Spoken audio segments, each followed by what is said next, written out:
দর্শক, আমার প্রয়াতা যে দিদিমা সুধা রানী মিত্র, তিনি কথায় কথায় একটা জিনিস বলতেন, কত রঙ্গ দেখালি গুয়ে তুলসী তলায় শুয়েছিলেন।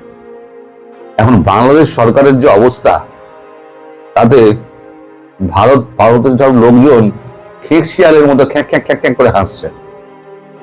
একদিন ধরে কত নাটক হলো। প্রথমে তো একবার সুযোগ পেয়ে আমাদের পূর্বতন যিনি ডক্টর মোহাম্মদ ইউনূস, তিনি এসে একবার প্রধানমন্ত্রীকে শেখ হাসিনার প্রত্যর্পণ চাইলেন। প্রধানমন্ত্রী বললেন ওইটা বাদ দিয়ে বাকি কথা বলবেন। তারপরে চিঠির পর চিঠি, চিঠির পর চিঠি, কিন্তু কোনো চিঠির উত্তর তো ভারতবর্ষ দেয় না। সেই নিয়ে কত আলাপ, আপনাদের খবরের কাগজ মানে শেখ হাসিনাকে বন্দি করে রেখে দিয়েছে, তাকে কাতার পাঠিয়ে দিচ্ছে, তাকে রাশিয়া পাঠিয়ে দিচ্ছে, তাকে দুবাই পাঠিয়ে দিচ্ছে, অনেক কিছু হলো। তারপর এলেন খলিলুর রহমান, তিনি এসেও দিন দরবার করলেন যে শেখ হাসিনাকে ফেরত দিন। এবার যখন শেখ হাসিনা বললেন আমি এবার ফেরত যাব, দেশে ফিরবো মাথা উঁচু করে, তখন সব শুকিয়ে মাঠ হয়ে গেল। প্রথম তো মুখ দিয়ে কথা সরছিল না। এখন গতকালকে সালাউদ্দিন সাহেব স্বরাষ্ট্রমন্ত্রী, তিনি পরিষ্কার বলে দিলেন যে ভারতবর্ষেই তার কাফন দাফন হয়ে গিয়েছে, আওয়ামী লীগের নেত্রী শেখ হাসিনা আর ফিরবেন না। তাই আমার দিদিমার কথাটা মনে পড়ে গেল, কত রঙ্গ দেখালি গিয়ে তুলসী তলায় শুয়ে শুয়ে। এখন যদি শেখ হাসিনা ফিরে আসেন, তাহলে ওনাদের যে হাল হবে সেটা তো ওনারা খুব ভালো করে জানেন। কারণ কি কি পাপ করেছেন এই বিএনপির লোকজন, জামাতের লোকজন আর ইউনূসের লোকজন, সেটা তো সবাই জানে। শেখ হাসিনা আরো বেশি জানেন। পাবলিক আছে খেপে, শেখ হাসিনা যদি প্রত্যাবর্তন করেন, করবেন তো বটেই, উনি যখন বলেছে ভেবে চিন্তেই বলেছেন। কঠিন, তার সিদ্ধান্ত খুব কঠিন হয়। একবার যদি মনে করেন যে আমি এটা করব, তাহলে উনি করেই ছাড়বেন। তো এখন ওই কথা শোনার পর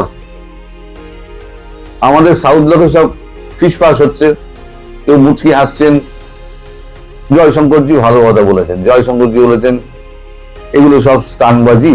উনি তো কালকে রাতে বেলা বেরিয়ে গেছেন বিদেশ, যাওয়ার আগে তিনি বলে গেছেন ঘরোয়া আলোচনা, এগুলো সব স্টানবাজি বাংলাদেশের।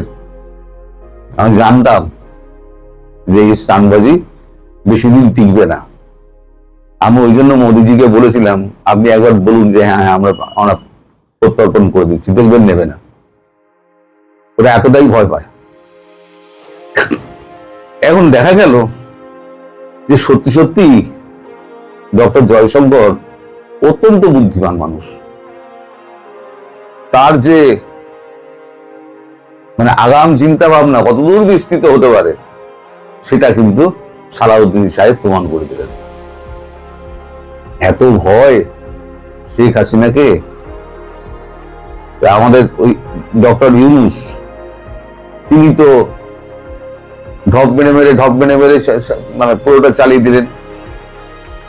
ওনার রেখে যাওয়া সমস্ত রেশন 1.5 বছরে বিলি করে নিজে দিচ্ছি এমন একটা ভাব করলেন। তারপরে বিদ্যুৎ নিয়ে এত ঝামেলা টামেলা হলো, সব কিন্তু শেখ হাসিনার সব করে রেখে যাওয়া। বিদ্যুৎ বলুন, খাদ্য বলুন, আপনি শিল্প বলুন, কলকারখানা বলুন, আপনার এই যে ভারতে যে আপনার দিয়েছিল যত সুযোগ সুবিধে, হ্যাঁ, ট্রান্সপোর্টেশনের, সেইগুলো বলুন, সবই তো ভারতে ওনার করে দেওয়া, ভারতের সঙ্গে চুক্তি করে। এই যে এত আপনারা বললেন এত বিলিয়ন টাকা উনি মেরে দিয়েছেন। ইউনূস গভর্নমেন্ট চলে গেল, বিএনপি সরকার চলছে, কিন্তু এখনো পর্যন্ত সেই কথাটা কেউ বলেন না। এখন মানে উল্টো দিকে ব্যাপারটা ঘোরানোর জন্য ছোট ব্যাপারকে বড় করে দেখানো হচ্ছে। সরি, এখন জুলাই সিডিআই একটা শুরু হয়েছে, সেই নিয়ে আমি বিস্তারিত বলবো না। তো ওর মধ্যে ঢোকাটা আবার ঠিক মনে হচ্ছে আমার বিষয়ের মধ্যে পড়ে না, ওসব না ঢোকাই ভালো। নোংরা বিষয় ওর মধ্যে না ঢোকাই ভালো, এগুলো আপনাদের মধ্যে ভালো চলে। তো এখন সেদিকে একটা চাউর করে দিয়ে মোটামুটি শেখ হাসিনার ব্যাপারটা একটু ধামাচাপা দেওয়ার চেষ্টা হয়েছে। কিন্তু চারিদিকে এই সোশ্যাল মিডিয়ায় যেভাবে আলোচনা হচ্ছে বাংলাদেশে, তাতে মনে হচ্ছে সরকার বেশ ভয় আছে। ওনাকে গেলে তো ওনাকে জেলে পুরবেনি আপনারা, আমরা জানি, কিন্তু ভারত তখনই পাঠাবে যখন কাউন্সিল অ্যাক্সেস দেবেন। মনে রাখবেন, ভারতবর্ষের কাউন্সিল অ্যাক্সেস কিন্তু দিতে হবে, না হলে কিন্তু আপনাদের মুশকিল আছে। অবশ্য তার আগে কি হবে না হবে আমি তো বলতে পারবো না, তার আগে অনেক কিছু হতে পারে, সে খবরের সম্ভাবনা অনেক বেশি। কারণ পাকিস্তান খুব নাচানাচি করছে, পাকিস্তান চাইছে একটা যুদ্ধ বাঁধিয়ে দিতে। আর যুদ্ধটা যদি পরের মাটিতে হয় তাহলে তার থেকে আর সুবিধাজনক কিছু হয় না। পূর্ব পাকিস্তান ওদের ভারতের প্ল্যান, পাকিস্তানের তো প্ল্যানে ছিল পূর্ব পাকিস্তানে যে আক্রমণ করবে। সেই ক্ষতটা, পুরনো ক্ষতটা তো মরম পরে লাগানোর জন্য বাংলাদেশকে গুটি হিসেবে ব্যবহার করবে। আর বাংলাদেশের কিছু নাগরিক আছে, বুঝতেই পারছেন কাদের কথা বলছি, তারা যা দেই দেই করে নাচছে, যুদ্ধ চাই যুদ্ধ চাই। একবার যুদ্ধ দেখলে তারপরে আর দ্বিতীয়বার 100 বছরের মধ্যে বলবে আমরা যুদ্ধ, আমরা শান্তি চাই, যুদ্ধের নাম বন্ধ করবে না। যাই হোক, এখন ভারতের লোকজন একের খ্যাক খ্যাক খ্যাক খ্যাক করে হাসছে, মন্ত্রী থেকে আরম্ভ করে মোহন ভাগবত পর্যন্ত। কালকে মোহন ভাগবত একটা স্টেটমেন্ট দিয়েছেন, বলেছেন এতটা ভীতু আমরা জানতাম না, তাহলে আগেই আমরা ওনাকে ফেরত পাঠিয়ে দিতাম। ভারতের কাছে আপনারা 2 পয়সার দাম নেই। আমি বারবার বলি না, আপনারা চোখে চোখ রেখে কথা বলবেন, হ্যাঁ, সমান মর্যাদা চাই। সমান মর্যাদা পেতে গেলে মর্যাদার মতো কথা বলতে হবে। আপনাদের ওদেশ থেকে যারা এদেশে আসে, যাকেই জিজ্ঞেস করি সবাই বলে আমার এত বিঘে এত বিঘে এত বিঘে এত একর জায়গা আছে। আমি একদিন আমার বন্ধুকে বলছিলাম, সারা বাংলাদেশ তো এইটুকু রে, সব লোকের জায়গা জমি যদি অ্যাসেট গুলোকে এক জায়গায় করা যায়, কাঁঠাল বাগান এত বিঘে, ধানের জমি এত একর, তারপরে তো বাংলাদেশটা 3 গুণ হয়ে যাবে। এরা হচ্ছে সালাউদ্দিনের দলের লোক, তারাই এই সমস্ত বলে বেড়ায়, শুধু বড় বড় বাদ। ওই বলিটা কাগজের বাঘ, ওই কাগজের বাঘ। তবে শোনা যাচ্ছে দিনক্ষণ উনি ঠিক করেছেন। আসল কথাটা বলি এবার, দিনক্ষণ উনি ঠিক করেছেন কোন দিন ফিরবেন। যেহেতু ভারতের একটা নিষেধ আছে যে ওখানে তাহলে একটা বিস্তর গন্ডগোল এরা পাকিয়ে দেবে, কারফিউ জারি করে দেবে, প্রচন্ড মারপিট শুরু করে দেবে। তাই আগাম উনি কিছু জানাবেন না, শুধু হয়তো 10-12 ঘন্টা আগে একটা মেসেজ উনি ঢাকাবাসীকে দিয়ে দেবেন। ঢাকার যদি লোক নামে তাহলেই তো আপনাদের অবস্থা খারাপ হয়ে যাবে। সেনাবাহিনী ঘরে ঢুকে যাবে, পুলিশ তো ভুলেও গায়ে হাত দেবে না, পুলিশের বুকে দিগি দিগি করে আগুন জ্বলছে, পুলিশ তো ফিরবে না। আর একটা কথা আপনাদের বলি, আপনাদের ডিবি আছে না, ডিবি হারুন, আচ্ছা থাক, ও কথা থাক, ওনাকে আর টেনে লাভ নেই। তো যাই হোক, কারণ আপনারা ওই দিনটার জন্য, ওই ঘোষণাটার জন্য অপেক্ষা করুন। খুব তাড়াতাড়ি ওই ঘোষণাটা আসবে, খুব তাড়াতাড়ি। আমি আগাম খবরটা আপনাকে দিয়ে দিলাম, আর বিশ্বাস করলে করবেন, না করলে না করবেন, আমার কিছু করার নেই। আমার বলার কথা আমি বলে দিলাম, উনি ঝপ করে বলবেন আমি 10 ঘন্টার মধ্যে আসছি, রেডি থাকবেন, তখন দেখবেন নাটক পাতি জমে। প্রথমে আপনাকে স্বাগত জানাচ্ছি। প্রথমে আপনাকে যে বিষয়টি জানতে চাই, আপনার দীর্ঘ রাজনৈতিক অভিজ্ঞতা থেকে আওয়ামী লীগের রাজনৈতিক কার্যক্রম উপরে যে নিষেধাজ্ঞা দিয়ে রাখা হয়েছে, সেটি আদৌ উইথড্র করা হবে কিনা তা নিয়ে একটি অনিশ্চয়তা রয়েছে। তার মধ্য দিয়ে আমাদের স্বরাষ্ট্রমন্ত্রী 2 দিন আগে মন্তব্য করলেন যে আওয়ামী লীগের দাফন সম্পন্ন হয়েছে দিল্লিতে, আওয়ামী লীগ আর ফিরবে না, সেই জায়গা থেকে আপনার মন্তব্য, আপনি কি মনে করেন এই অবস্থা থেকে? অসংখ্য ধন্যবাদ আপনাকে, দর্শক শ্রোতাদেরকে। আপনি চমৎকার একটা প্রশ্ন করেছেন। আসলে আমি নিজেও গতদিনের বক্তৃতাটা শুনে আমি নিজে একটা আশ্চর্য হয়ে গেছি। এই কারণেই যারা বিজয় লাভ করে, যে কোনো কিছু বিজয় লাভ করে বিজয়ীরা সাধারণত তার দৃষ্টিভঙ্গির প্রসার হয়। আমরা আশা করেছিলাম ইউনিট সরকারের কাছে, যেমন 69-10 বছরে আইয়ুব খান পরাস্ত হওয়ার পরে আন্দোলনে পরাস্ত হলো এবং নির্বাচনের মধ্য দিয়ে মুসলিম লীগকে পরাস্ত করে তাকে তার অন্ত্যেষ্টিক্রিয়া সম্পন্ন করা হয়েছিল। দুর্ভাগ্যের বিষয় হচ্ছে বর্তমানে ক্ষমতাসীন সরকার এবং যারা আছে বিরোধী দলে, এরা কিন্তু আন্দোলনে আমরা সবাই মিলে আওয়ামী লীগকে পরাস্ত করতে পারলেও নির্বাচনের মধ্যে পরাস্ত করতে পারিনি। ফলে এই যে কথাটা বললেন উনি যে আওয়ামী লীগের দাফন সম্পন্ন হয়েছে, এটা সম্পূর্ণ একটা কি বলবো ডেমাগোগি করলেন এবং এটা কিন্তু মারাত্মক ক্ষতির সম্মুখীন হবে রাজনীতিতে। একটা তো প্রতিহিংসার তো বিষয় আছেই, তারপরও আপনি ভোটে ফেস করার সাহসই করলেন না। যেহেতু সাহস করলেন না, সেই কারণে আওয়ামী লীগের দাপন সম্পন্ন হয়েছে, এটা বলার কোনো সুযোগ আপনার নেই। যদি ভোট ফেস করে আওয়ামী লীগকে পরাস্ত করতে পারতেন মুসলিম লীগের মতো, তাহলে বলতে পারেন যে আওয়ামী লীগের দাপন সম্পন্ন হয়েছে। আমি আশা করব বর্তমান সরকার 2019 ক্ষমতায় এসছে, আমি রাজনীতিকে সহনশীল পর্যায়ে নিয়ে যাওয়ার জন্য। প্রতিহিংসা দিয়ে কিন্তু ক্ষমতা ভোগ করা যায়, ক্ষমতাকে চিরস্থায়ী করা যায় না, পাকাপোক্ত করা যায়, কাউকে নিশ্চিন্ন করা যায় না। ফলে যে প্রতিহিংসার রাজনীতি বর্তমান সরকার নিচ্ছে, এটা দেশ জাতির জন্য অসহ্য সংকেত। আমি দ্রুত বর্তমানে বিএনপি দলটিকে আমি প্রতিহিংসার থেকে দূরে এসে একটা সহনশীল রাজনীতি এবং এই যে বিগত সরকারের সময় যারা খুন খারাপি করছে, যারা দুর্নীতি করছে, টাকা পাচার বিচার হোক, অবশ্যই চাই আমরা। কিন্তু পাশাপাশি সেই সেই যেটা শক্তি, সেই শক্তির রাজনীতির অধিকারটা যারা রাজনীতি করতে চায় তার অধিকারটা অক্ষুণ্ণ থাকুক। না হলে বাংলাদেশে এই প্রতিহিংসার রাজনীতি, পালাবনের রাজনীতিটা, এটা কিন্তু স্বাভাবিক প্রক্রিয়ায় কিন্তু এটা সম্পন্ন হবে না। আমাদের মূল দুর্ভাগ্য হচ্ছে যে আমরা কখনোই নির্বাচনী প্রক্রিয়ার মধ্যে ক্ষমতা পরিবর্তনের ধারাটাকে আমরা শক্তিশালী করি নাই। আমরা দেখেছি দেশ স্বাধীনের পর থেকে বঙ্গবন্ধু হত্যাকাণ্ড, এই অবৈধ ক্ষমতা দখল এবং আবার উচ্ছেদ, হত্যা, আবার অবৈধ ক্ষমতা দখল, এই যে এই ঘটনাগুলি বাংলাদেশের সামগ্রিক গণতান্ত্রিক রাজনীতি ক্ষতিগ্রস্ত করেছে, এটা আমি মনে করি। কিন্তু সরকার যদি মনে করে আমরাই শেষ, আমরাই চূড়ান্ত, আমরা যাহা হলো তাহাই শেষ, তাহলে এটা একটা ফ্যাসিস্টিক মনোভাবের বহিঃপ্রকাশ। এমনিতে সরকার বিগত 4 মাস হয়েছে ক্ষমতায় এসছে, আওয়ামী লীগের যে পুরনো পথ দেখানো পথ, সেই পথে হাঁটছে সরকার রাষ্ট্র পরিচালনার ক্ষেত্রে। আপনি টিআর বলেন, কাবিখা বলেন, চাঁদাবাজি বলেন, এই সামগ্রিক বিষয় মিলে এগুলো করতেছে। আমরা তারপরেও তো আমরা তো অবাক হয়ে গেলাম। আমি তো কি বলবো নিয়ে, এই যে গতকালকে আমাদের সংসদ ভবনে একটা দেশের যত বড় ক্ষমতা হবে তার 250 বছর স্বাধীন গৌরবকে উদ্যাম নৃত্য দেখলাম সংসদ ভবনের সামনে। কি জন্য, কেন, কি কারণে?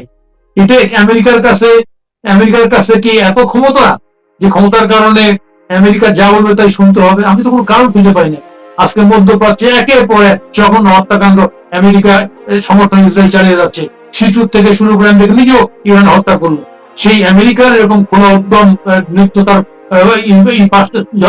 পাস করতে হবে, তার দেশের প্রতিষ্ঠাবার্ষিকী 250 বছর পূর্তি করতে হবে আমাদের সংসদ ভবনে? কেন? এটা জনগণকে তুচ্ছ তাচ্ছিল্য করা, বাংলাদেশের জনগণকে হেয় করা। যে আমেরিকা, হ্যাঁ আমেরিকার সঙ্গে মতো আমাদের থাকুক, অসুবিধা নেই, কিন্তু যে দেশটা 71 সালে গণহত্যার জন্য দায়ী যুক্ত, সেই দেশটা এখানে লম্বজম্ব করছে, উদ্যম করছে সংসদের সামনে, এর লজ্জা রাখি কোথায়? আজকে আমি সেই কারণে আমি সরকারকে আবারও বলবো, সরকার এখনো মনে হচ্ছে আমার কাছে সরকার কেউ বলে না সেন্সে সরকার নাই। সরকার ক্ষমতার পিঠে শহর হয়েছে। এই ক্ষমতার পিঠে শহর হলে জনগণ থেকে সরকার বিচ্ছিন্ন হয় এবং এর পরিণতি সরকারকে ভোগ করতে হয়, যেটা দেশ জাতির মঙ্গল হয় না। এবং যার কারণে বাংলাদেশ সরকার মনে করতেছে যে আমেরিকাকে সন্তুষ্ট রাখতে পারলেই আমাদের ক্ষমতাটা চিরস্থায়ীভাবে পাকাপোক্ত হবে। আমি আজকে বাংলাদেশ সরকারকে দেখা দিতে চাই, মধ্যপ্রাচ্যে সৌদি আরব, কাতার, কুয়েত, বাহরাইন সবাই মনে করছিল যে আমেরিকাকে সন্তুষ্ট রাখতে পারলেই তাদের কেল্লা হবে, কিন্তু দেখা গেছে যে না, ওখানটাও কিন্তু শক্তি, অ্যান্টি আমেরিকান শক্তি এত প্রবল ডেভেলপ করছে, যার কারণে তাদের সেই আশায় গুড়েবালি হয়ে গেছে। ফলে বাংলাদেশে যে সরকার মনে করতেছে যে আমেরিকাকে তুষ্ট করতে পারলে, যা বলবে তাই শুনলেই আমরা সবকুল পার হয়ে যাব, আমার ধারণা এই জায়গাটায় ওনারা ভুল করছে। এবং সেই ভুল যদি শুধরাতে না পারে, দেশ জাতি আরো ক্ষতির সম্মুখীন হবে, ক্ষতিতে পড়বে। আমি আবার সরকারকে আহ্বান করবো, আপনি এই জায়গা থেকে বেরিয়ে আসেন। আমাদের দেশটা কোনো শক্তির কাছে, বিদেশি কোনো শক্তির কাছে, দিল্লি না ঢাকা এটা এখন ফাঁকা। এখন কি মার্কিন যুক্তরাষ্ট্র না পাকিস্তান, এগুলি তো কেউ বলছে। ফলে এইসব প্রথম আমরা দিল্লিও না, আমরা পাকিস্তানও না, আমরা যুক্তরাষ্ট্র না, আমরা বাংলাদেশ। অনেক কষ্টের এই দেশটা, পৃথিবীর মানচিত্রে বাঙালিদের একটাই দেশ, সেই দেশটা শির উঁচু করে, মাথা উঁচু করে ওটা বিশ্বের মান থাক, আমরা এটাই চাই। ফলে কারো প্রতি বর্তমান সরকারকে বলবো আমি, কারো প্রতি বিশেষ অনুকম্পা নিয়ে অথবা বিশেষ কি বলা যায় যে দৃষ্টিভঙ্গি নিয়ে সব কথা প্রেম প্রীতি করতে গেলে এটা ওই গরিবের সুন্দরী বউ ভাবির মতোই হবে। ফলে সরকার একটু বেরিয়ে আসুক, আমি এটাই কামনা করি। আপনি আওয়ামী লীগের রাজনীতি ফিরে আসা বিষয় বলছেন যে সরকার ভুল পথে আছে, সাথে ওই বক্তব্য যেটি আমাদের স্বরাষ্ট্রমন্ত্রীর বক্তব্য উদ্ধৃত করলাম, সেখানে তিনি আরেকটা কথা বলেছেন যে সংগঠন হিসেবে বা রাজনৈতিক প্রতিষ্ঠান হিসেবে আওয়ামী লীগের বিচারের ব্যবস্থাও করা হচ্ছে, অতি দ্রুত এই বিচার কাজ শুরু হবে। আমি যে কথাটা বলতে চাচ্ছি, দেখেন 69 সালে সরকার কথাটা ভুল বলছে, হোম মিনিস্টার ভুল মানে রীতিমতো উদ্ধত্ত। 69 সালে মুসলিম লীগ পরাস্ত হওয়ার পর নির্বাচনের মধ্য দিয়ে মুসলিম লীগকে পরাস্ত করে আমরা তার দাফন সম্পন্ন করেছিলাম। এখানটায় আওয়ামী লীগের ভয়ে ভীত হয়ে আন্দোলনে পরাস্ত করলো, যেহেতু আন্দোলনে অনেক কথা আছে। এখানটায় স্বরাষ্ট্র উপদেষ্টা যিনি ছিলেন প্রথমে, ব্রিগেডিয়ার সাগর সাহেব কিছু কথা বলছিলেন সেই সময়, যার ওনাকে সরিয়ে দেওয়া হয়েছিল। ফলে আন্দোলন নিয়ে কিছু কথা আছে, ষড়যন্ত্র কিছু কথা আছে, আমরা সেগুলি বলে আন্দোলনকে খাটো করতে চাই না। তো সেই জায়গায় দাঁড়িয়ে আপনি তো আন্দোলনে যেমন পরাস্ত করছেন, নির্বাচনের পরাস্ত করার সাহস দেখাতে পারলেন না। এই যে সাহসটা দেখাতে পারলেন না, এই জায়গাটাই আওয়ামী লীগের রাজনীতি করার তার ভিত্তি যুক্তি সে খুঁজে পাচ্ছে। যদি সাহস দেখাতে পারতেন, নির্বাচনের মধ্যে তাকে পরাস্ত করতে পারতেন, তাহলে বলতে পারছে তার দাপন সম্পন্ন হয়েছে। যেহেতু পারেন নাই, ফলে এই কথাটা হচ্ছে আপনার অতি অতি অতি অতি কথন, এটার কোনো মূল্য নেই বাস্তবিক অর্থেই। কিন্তু আমার আরেকটি সাপ্লিমেন্টারি কোশ্চেন আছে এই বিষয়ে, সেটা হচ্ছে যুদ্ধাপরাধীদের যে সংগঠন, সেটির বিচার না করে আপনারা যুদ্ধ করেছেন যে দলের নেতৃত্ব, অনেক দলের সমন্বয়ে যুদ্ধ মুক্তিযুদ্ধ সংগঠিত হয়েছে, কিন্তু নেতৃত্ব আওয়ামী লীগ ছিল। সেই আওয়ামী লীগের বিচার হবে, হোক তার যে সন্ত্রাসী সংগঠন করে থাকে বিচার হবে, কিন্তু এটি কি অন্য কোনো কিছু মিন করে যে যুদ্ধাপরাধীদের সংগঠনকে?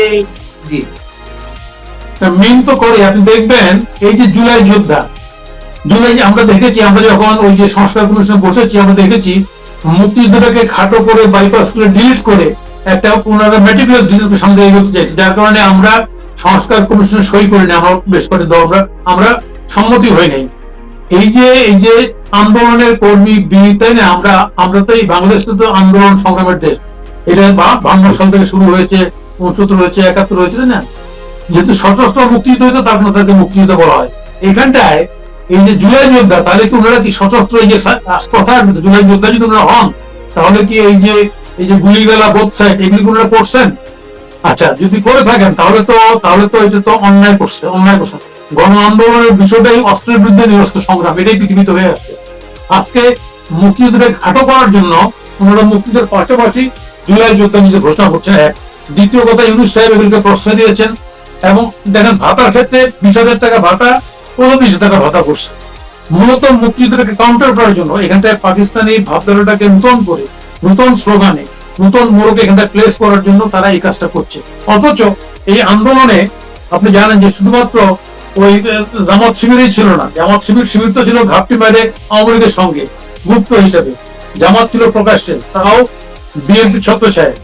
ফলে আজকে এই পোস্টটা এখানটায় আন্দোলনের যে চরিত্রটা, সেই চরিত্রটাকে বদলায় দিয়ে ওনারা একটা মনে করছিল এটা একটা মুক্তিযুদ্ধ বিরোধী আন্দোলন সংগ্রাম। এবং এই কারণে ওরা এই জুলাই যোদ্ধা বলছে, ভাতার ক্ষেত্রে মুক্তিযুদ্ধ মন্ত্রণালয় ব্যবহার করতেছে, সামগ্রিক বিষয়ে এই কাজগুলি করতেছে। এবং বিএনপির পক্ষ থেকে যদিও বলা হয়, বলতেছে ওনারা ইলেকশন আগে ব্যবহার করছে, আমরা মুক্তিযুদ্ধের দল, মাঝে মধ্যে পার্লামেন্ট বিতর্ক করে, কিন্তু মুক্তিযুদ্ধের মূল এসেন্স বিএনপি ধারণ করে কিনা এই বিষয়ে বিলিয়ন ডলার প্রশ্ন আছে। কারণ আজকে আমরা দেখতে পাচ্ছি চোখের সামনে কতগুলো জিনিস তারা যেগুলি করলো ইউনূস সাহেব, সেগুলি বিএনপি তার রাজনীতি কি বলা যায় বিবেচনার মধ্যে আনে নাই সামগ্রিক বিষয়গুলো। যেমন ধরেন যে এখানে কথা হচ্ছে বাংলাদেশে আপনার এখানটায় অনেক লড়াই হয়েছে, ভবিষ্যতে অত লড়াই হবে, বিদেশ থেকে লড়াই করতে হতে পারে, যুদ্ধ করতে হতে পারে। আজকে এই যে এখানটায় বদিউজ্জামান, উনি যে এমবিআর এর চেয়ারম্যান ছিলেন, উনি বলেছেন যে এত জায়গা থাকতে কেন এখানটা একটা জাদুঘর করতে হবে, কি কারণ? ওইখানটায় ওই যে প্রধানমন্ত্রীর বাসভবনে, তাই না, কেন জাদুঘর করতে হবে? আজকে গোটা বাংলাদেশের ইতিহাসটাকে, বাংলাদেশের মানুষের সংগ্রামটাকে তুচ্ছ তাচ্ছিল্য করে এই জুলাই করে বড় দেখানোর প্রবণতার মধ্যেই কিন্তু আমাদের কি বলা যায় যে মানে দেশ জাতির মধ্যে সংকটটা এখন ঘনীভূত হচ্ছে দিন দিন, যার কারণে জুলাইকে নিয়েও কিছু বাজে কথা হচ্ছে, যেগুলো আমরা প্রশ্রয় দেই না, আমরা চাই না এই কথাগুলি হোক। ফলে আমি আশা করবো আন্দোলনকারী সমস্ত শক্তিসমূহ এখানটায় নিজেদেরও একটা সেন্সে আসতে হবে যে আমরা আন্দোলনটা করেছিলাম কি কারণে। ওটা নিয়ে শুরু হওয়ার পরে একটা একটা ইলিগাল রুল বা জোর করে ক্ষমতায় থাকা যে প্রবণতার বিরুদ্ধে সংগ্রাম হয়েছে, আন্দোলন হয়েছে, অভ্যুত্থান হয়েছে, এবং যারা ছিলেন তারা ক্ষমতা ছেড়ে পালিয়ে গেছেন, ভালো কথা, ভেরি গুড। কিন্তু এটাকে ভিন্ন জায়গায় নিয়ে যাওয়ার চেষ্টা করা যে হচ্ছে, এটা পরিষ্কার পরিষ্কার। এবং যার কারণে বর্তমান সময়ে এই সরকার, বিএনপি সরকার, এই বিষয়গুলি যদি পুঙ্খানুপুঙ্খ খেয়াল না করেন, তাহলে এই দেশটা বিএনপি যত চেষ্টাই করুন না কেন, এটা বিএনপি রাজনীতিতে এটাকে প্রতিদ্বন্দ্বিতা করতে পারবে না। কারণ বিএনপি জামাত একই ধারার রাজনীতি, একই সঙ্গে গলাগলি করে বহুদিন রাজনীতি করছেন। ফলে আজকে যতই পার্লামেন্টে দেখানোর চেষ্টা করেন সরকারি দল, বিরোধী দল, কিন্তু তারা বলতে একই অ্যাকশন ধারণ করলে বাংলাদেশটা সংকটের মধ্যে পড়বে। আজকে এটার সুযোগে বাংলাদেশে বিভিন্ন গ্রুপ তৈরি হয়েছে, যেগুলি আগে ছিল না। এর অনেক অবাস্তব কথা বলছি, আমি সেগুলি এখানে বলতে চাই না। জনগণ বুঝে কোনটা অবাস্তব কোনটা বাস্তব। এই যে আপনি দেখেন সারা দেশে একটা ইন্ডিয়া দখল করে নিচ্ছে বহরমপুর থেকে ওইটা, এটা কারা? এটা পাকিস্তানের একটা এজেন্টরা, এটা করতেছে। এই যে দখল করে নিচ্ছে, এটা ইন্ডিয়া তো একদিন তো দখল করতে চায়নি, বরঞ্চ শেখ হাসিনাকে অনেক ত্রুটি থাকার পর আমি বলবো বর্ডারে আমাদের সীমান্ত চুক্তিটা পরিপূর্ণভাবে সম্পন্ন হয়েছে। 1 ইঞ্চি জমি ঠেলাঠেলি করার সুযোগ নেই। আমাদের সমুদ্র সীমার চুক্তি সম্পন্ন হয়েছে ভারতের সঙ্গে এবং মিয়ানমারের সঙ্গে। ফলে এই কথা বলে লাভ নাই যে দেশটাকে ইন্ডিয়া তুলে দিয়েছে। আজকে অ্যান্টি ইন্ডিয়ান রাজনীতি যে পাকিস্তানের যে শুরু থেকে যেটা ছিল, সেই রাজনীতিটাই নতুন করে এখানে বাংলাদেশে নতুন প্রজন্মের পাকিস্তানি এজেন্ডা এই রাজনীতি করতেছে। অ্যান্টি ইন্ডিয়া দেখায় আজকে বাংলাদেশে অস্ত্র তৈরি করে মূলত এখানটা তারা রাজনীতি ফায়দা হাসিল করতে চায়। এবং যেটার সুযোগে ওই আমেরিকা এখানটায় নর্তনপুর দল করলো, নাচাকে দখল করলো। আর আজকে আমেরিকা এটা করে যে আমেরিকা বুঝাতে চায় যে তোমাদেরকে ইন্ডিয়া তো নিয়ে নিবো, আমার দরকার। ইন্ডিয়া তার তো সই নেয় নাই ইন্ডিয়া, এরপর আপনি তারপর তখন তো নেয় নাই। আজকে এই কথা বলে মূলত বাংলাদেশের মানুষকে ভয়ে ভীত করে, ভয়ে সন্ত্রস্ত করে আমেরিকা তার স্বার্থ হাসিল করার জন্য বাংলাদেশে যে কি বলা যায়, বাংলাদেশের ঘাঁটি করতে চায়, আসতে চায়, পূর্বাঞ্চল ডিস্টার্ব করতে চায়, চীনকে কন্ট্রোল করতে চায়, এই বিভিন্ন ডিজাইন এখানে আসে। আজকে সেটার পরিস্ফুট মানে সেটার লক্ষণগুলি হচ্ছে এইগুলি। এখানকার অ্যান্টি ইন্ডিয়ান জিগির তোলা, এখানটায় আমেরিকার এখানটায় জাতীয় দিবস আমাদের সংসদে পাশ করা, তাই না? এবং এই মানে এইগুলি করতেছে আর কি। এর থেকে বাংলাদেশ গভর্নমেন্ট না করে বাংলাদেশ গভর্নমেন্ট নিজেরাই খুব ঘটা করে সালাউদ্দিন সাহেবরা যদি এটা দিবস পালন করতেন, আমেরিকার এখানে প্রজাতন্ত্র দিবস বা জাতীয় দিবস পালন করতেন, তাও বোধ হয় বাণিজ্য বাস্তব আমাদের। কিন্তু সংশোধনের সঙ্গে নিয়ে যাওয়া কোনো রকমই ঠিক করে নেই। কেন করছে এটা? নিজে একজন মুক্তিযোদ্ধা, এবং এই যে আন্দোলনটি হলো 24শে আগস্ট বা জুলাই, এই আন্দোলনেও আপনারা তৎকালীন সরকারের বিরুদ্ধেই আপনাদের ভয়েসটা রেজ করেছেন বা আন্দোলনের প্রতি একটা সমর্থন ছিল। দুটো মিলিয়েই আপনার উত্তরটা চাচ্ছি এই জায়গাতে, যদি আপনি এর মধ্যে স্পর্শ করেছেন, এই যে জুলাই যোদ্ধা, শহীদ, তাদের নামে জাদুঘর, সব ইচ্ছা যা ইচ্ছা করুক, আমাদের কোনো আপত্তি নেই তাদেরকে সম্মান জানানোর জন্য। অবশ্যই যারা ক্রস ফায়ারে পড়ে যারা নিহত হয়েছেন, আমরা সবার প্রতি শ্রদ্ধাশীল।